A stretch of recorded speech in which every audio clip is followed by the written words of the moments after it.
Ghanaian couple who lived in Queens, New York, beat their 5-year-old boy to death 3 years ago. Both couples were found guilty on May 1st of this year and have been sentenced to 25 years in prison. And I'm sure you've all seen this video, this post about this couple. So the couple, Emmanuel Ade, the man, and Valerie Owusu.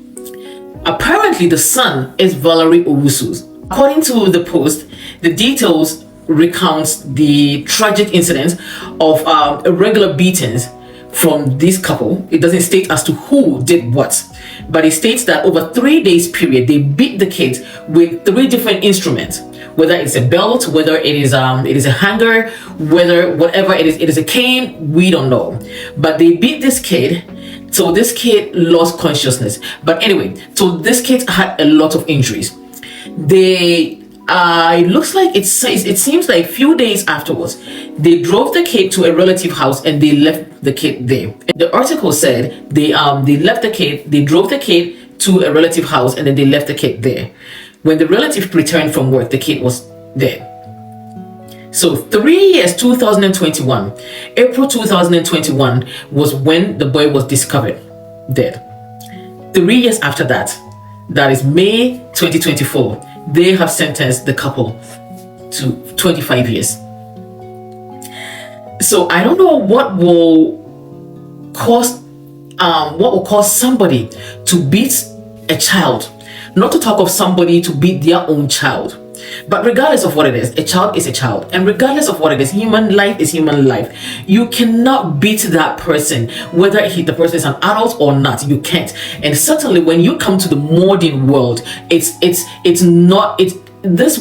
of the world is zero tolerance for such an abuse. I know in Ghana and in Africa where we're from, abuse, physical assault, physical abuse, verbal abuse is a thing. It's very common. Even when your parents beat you and you run away and you go and tell your teacher will beat you. You run into a policeman, the policeman will beat you. You run into an adult, they'll beat you again. Without even verifying what was the problem, they will beat you. Nowadays, I think it's kind of going down a little bit, but even it's going down within the elite community. But when you come to our area, the Krasi, the village areas where some of us are from, when you come there, the beatings is still going on left, front, right, and center.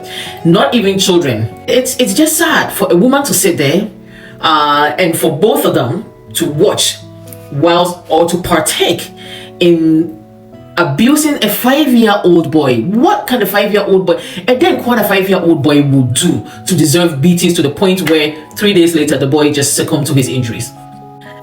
For all of us who are migrating to the North America, any developed world, let's just leave our unnecessary anger back home. Because before I say there, one day they will snap. And trust me, who will be going down? The laws are different here. Here in North America, it's everywhere. When you suspect an abuse, you need to call. There's a number to call. When you suspect an abuse, you need to call the authorities. Other than that, especially if you are a healthcare worker or if you are a child and youth worker and you suspect an abuse, and whether it's a senior abuse, whoever abuses, women abuse, even men, vulnerable, and you don't report it, you'll be held liable. Okay, so if you suspect child abuse, and if you are in the United States, you need to call Child Help National Child Abuse Hotline. It's 1-800-4A-CHILD. So 1-800-422-4453, or go to their website childhelp.org and report it. No matter what it is, even if you're in Canada and you call this line and you report it, they'll get it to your authorities. Even if you're in Ghana and you call this line, they will call Ghana's health. They'll call Ghana, the authorities, or the right place to report this to them. So when you know what, Makasewi, ebufotan time munjai.